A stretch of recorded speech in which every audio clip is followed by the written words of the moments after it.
చూపించండి సార్, చూపించండి. అదే చూసాను సార్. ఒక నిమిషం. మరి విగ్రహానికి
మిత్రులందరికీ నమస్కారాలు తెలియజేసుకుంటాం.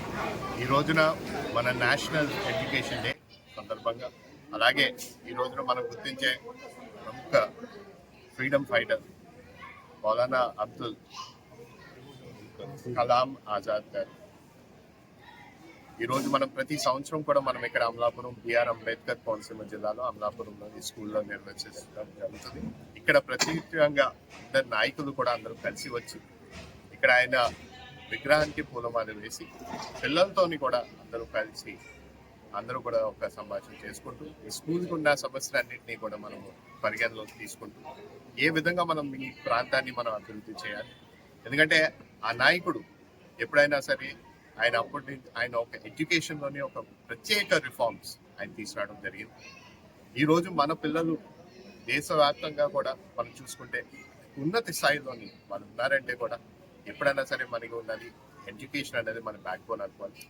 ఈ రోజున మీరు చూస్తున్నారు ఇలాంటి స్కూల్స్ని కూడా మనం మరమ్మతులు చేసుకుంటూ మనం అత్యంత స్థాయిలోని ఇక్కడికి రావాల్సిన ఫెసిలిటీస్ మనం ఏర్పాటు చేసుకుంటే పిల్లలు ఇప్పుడున్న పిల్లలు ఇంకా ఎక్కువ స్థాయిలోని వాళ్ళు ఎదిగే అవకాశాలు కూడా ఉన్నాయని కూడా మనకు తెలుస్తూ మీరందరూ చూస్తున్నారు. కూటమి ప్రభుత్వం అధికారంలోకి వచ్చిన తర్వాత స్కూల్ విషయంలోని ప్రత్యేక దృష్టి పెడుతూ మన ఎడ్యుకేషన్ మినిస్టర్ శ్రీ నారా లోకేష్ గారు, మన ముఖ్యమంత్రి మన నారా చంద్రబాబు నాయుడు గారు, అలాగే ఉప ముఖ్యమంత్రి పవన్ కళ్యాణ్ గారు అందరూ కూడా ప్రత్యేక బాధ్యత తీసుకుంటూ ఈ స్కూల్స్ని మనం మరమ్మతం చేయాలి.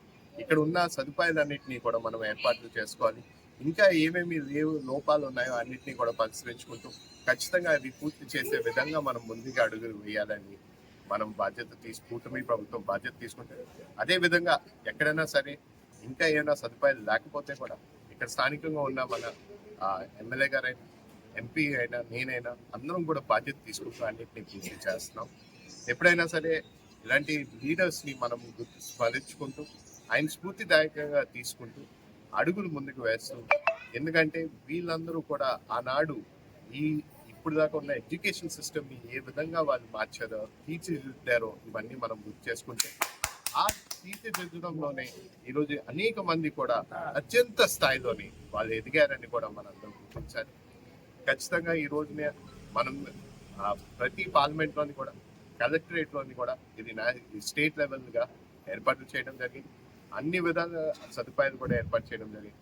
ఖచ్చితంగా ఇలాంటి నాయకుల్ని మనం ఇంకా మరెన్నో మనం గుర్తుపెట్టుకుంటూ వారి అనుచరుల్లో మనం ముందుకెళ్తూ కుటుంబ ప్రభుత్వం పనిచేస్తుందని కూడా ఈ సభాముఖంగా తెలియజేసుకుంటూ సెలవు చేస్తాం.